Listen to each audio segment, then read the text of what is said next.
Jai Hind everyone. I am Shraddha Mishra, Assistant Professor, Department of Information Technology, Akgec Engineering College. Today, we will be studying a second lecture on functions and Boolean algebra. So, let's proceed. Functions. Definition, classification of functions, operations of functions, growth of functions. Boolean algebra, introduction, axioms and theorems of Boolean algebra, K-maps. So, what is Boolean algebra? So, in the last lecture, we had discussed functions in detail. Here, we will be focusing on Boolean algebra and K-maps most importantly. So, Boolean algebra is a category of algebra in which the variables values are the truth values, true and false, ordinarily denoted by 1 and 0 respectively. It's also called binary algebra or logical algebra or switching algebra. Boolean means 0 and 1. So, algebra which involves 0 and 1 is a Boolean algebra. So, let's come to the history of it. So, here in the year 1854, George Boole, an English mathematician, proposed this algebra. Now, here it consists of binary system and the applications are here. Apart from digital electronics, this algebra also finds its application in set theory, statistics and other branches of mathematics. So, here you can see let B be a non-empty set with two binary operations OR and the unary operation NOT. B contains at least a element which is denoted by 0 and greatest element by 1. Then B plus, comma, 0, 1 is called a Boolean algebra if and only if following axioms are satisfied. So, this is the representation of a Boolean algebra, B plus dot NOT, which is like this is your OR, this is our AND, this is a NOT operator and 0, 1. So, this is the expression which denotes Boolean algebra.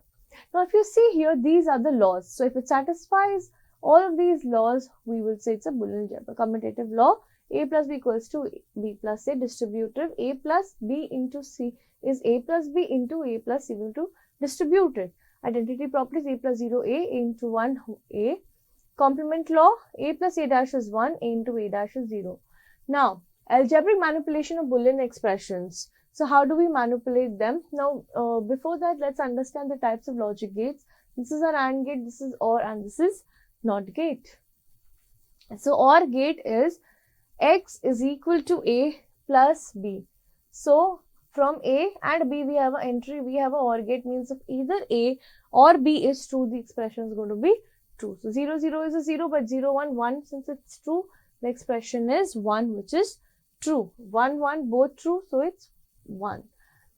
And here it's denoted by dot operator and means if both of them are 1 only, then it's going to be true, else in any case where there is a 0, it's going to show 0. So, now here in NOT gate means if the value entered is 0, the output is going to be 1. If it is 1, the input, then output is 0. So, it just contradicts it.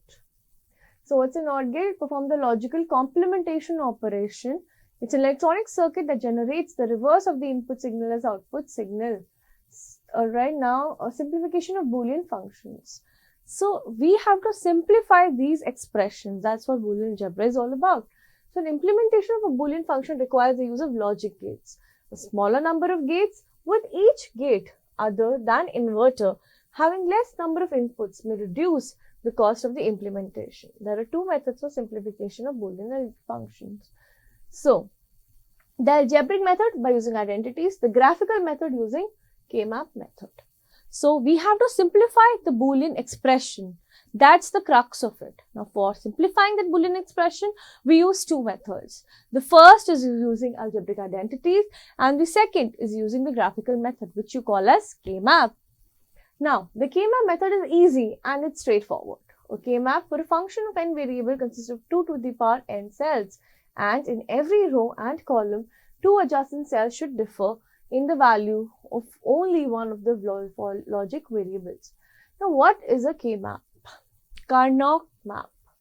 A Carnot map KM or K-map, it's a diagram that can be used to simplify a Boolean algebra expression. Maurice Carnot introduced it in 1953 as a refinement of Edward Witt's chart, which itself was a rediscovery of Alan Marcurin's logical diagram.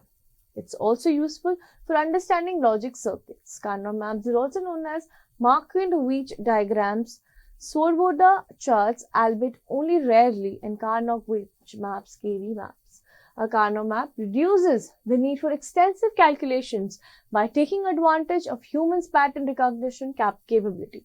It also permits the rapid identification and elimination of potential race conditions. The required Boolean results are transferred from a truth table onto a two-dimensional grid, wherein Carnot map the cells are ordered in gray code. And each cell position represents one combination of input conditions. Alright, so there are max terms and there are min terms.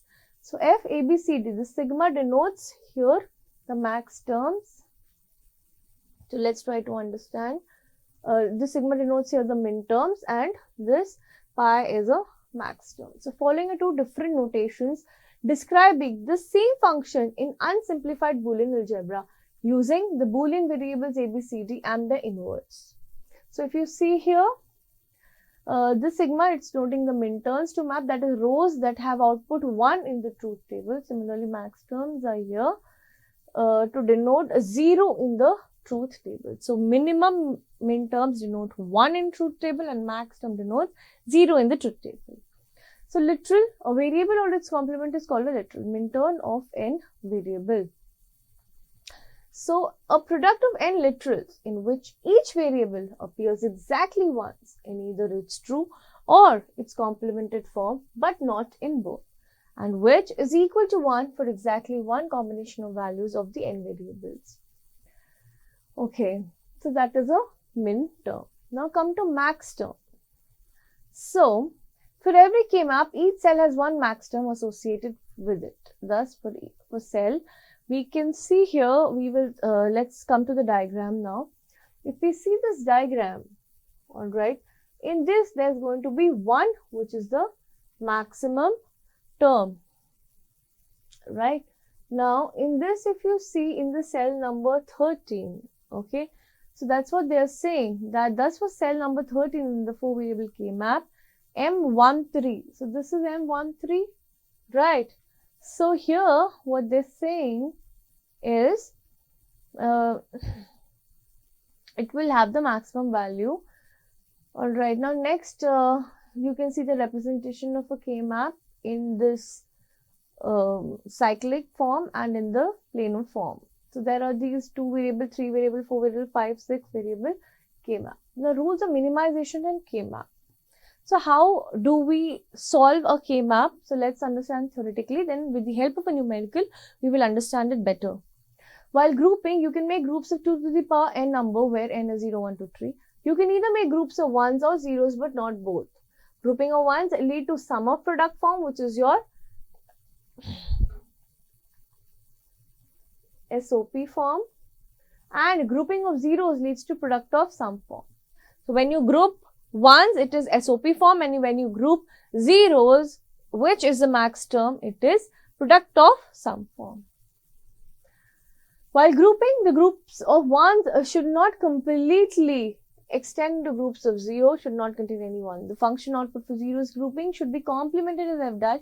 Groups can be made vertically and horizontally but not diagonally. Groups made should be as large as possible, even if they overlap. All the like terms should be in a group even if they overlap. Uppermost and lowermost squares can be made into a group together as they are adjacent. Same goes for the corner squares. Since there is only one bit difference, means we will realize with the help of a numerical better that, for example, it's a 4 variable K-map. You have a variable at the edge and the other at the different edge. So you can group those two also because they actually have only one bit difference. So if you understand this diagram, this was actually trying to show that it's actually cyclic. So when you will actually envelope it, so you will see that this 1000 is next to 00. That's what they want to show here by depicting it round. So there is actually these two corners. If you see here in this diagram, they just represent overlapping, means there's just one bit difference. So this and this is actually also one group together, right? So this 1010, 0010, this is actually we can consider in a group because they have 1 bit difference. This is actually in an enclosed form, they come next to each other. So that's what they are talking here, that uppermost and lowermost squares can be made into a group together as they are adjacent, 1 bit difference. Same goes for the corner squares. Each group represents a term in the Boolean expression. Larger the group, smaller and simpler the term. The product of those literals that remains unchanged in a single group makes the term of the expression. Don't care x should also be included by grouping to make a larger possible group. So there's not just 0 and 1, there's also cross, which you call as don't care. You can also use that in grouping, because when you talk about K-map or minimization of K-map, the thing is that the grouping has to be the largest. For whatever we have to include, be it 1, don't care, or 0 and don't care, but the group has to be the maximum, and we can also include the corner terms. So let's take an example here for a 2-variable K-map. So examples here are cell numbers are written in the cells. Here, so that was a 2-variable K-map, which was really simple. 3-variable K-map.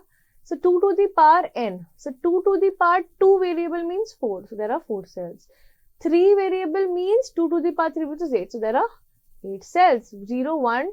You can see the catch here is a numbering. Like if you see here, 0, 1, then it's not 2, 3. It's not consecutive. You can see there's a swap here. So 0, 1, 3, 2, 4, 5, then 6, 7. So 8 you have here. How do you number this? 0 and 1 for this, 0, 0, 0, 1, 1, 1 and 1, 0. So again, there's a swap here. So if you see here, basically, the swap comes in this last 2 rows. Similarly, for a 4-variable, you can see it's 0, 1, 2, 3, 4, 5, 6, 7, 8, 9, then here 10, 11, 12, 13, and then 14, 15 again. So you can see there's a swap, and there's an interchange in the last 2 rows, and there's an interchange between last 2 rows right here, right? So these 2's are the swap which are done here. 0, 0, 0, 1, 1, 1, 1, 0, 0, 0, 0, 1, 1, 1, 1, 0. Now DNF and CNF, which is disjunctive normal form and conjunctive normal forms. So if you see here a 4-variable K-map, at limit of K-map, if you see here, you can very clearly see, before that, let's understand this 5-variable K-map. So for 5-variable is 2 to the power 5, which makes it 32, right? So this is a 4-variable K-map. We will head to 5-variable also. But before that, let's try to understand 4-variable with the help of this example. Alright, let's see. Let's simplify this Boolean expression. So let's try to understand K-map better with the help of one example. Now, F, A, B, C, D, E. So these are the terms given for it. So this is the solution. Now, how do we come down to the solution? Let's understand. So the first step is convert the min term into Boolean equation. So first, these values in the cells, we are going to convert it here. So this is our table right here. Okay.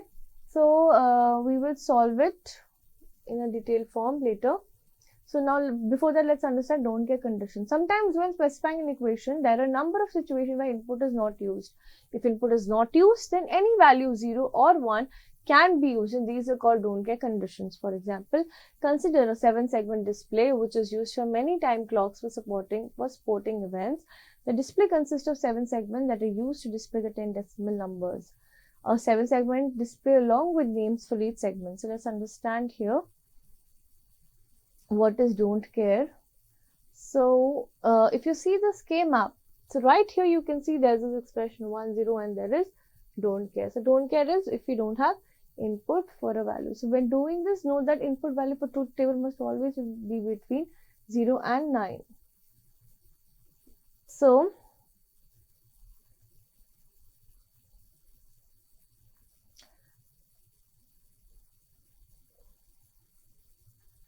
alright, now if you see this expression, you can see since these are the 2 corner elements, we have grouped them into one expression. These again 2, we have grouped them into one expression. And for both of these, whichever is the common, we are going to name it accordingly, like A dash, B dash and D dash. So this was all about the theory of K-maps. In the next lecture, we'll discuss few questions about K-map and further topics. Thank you.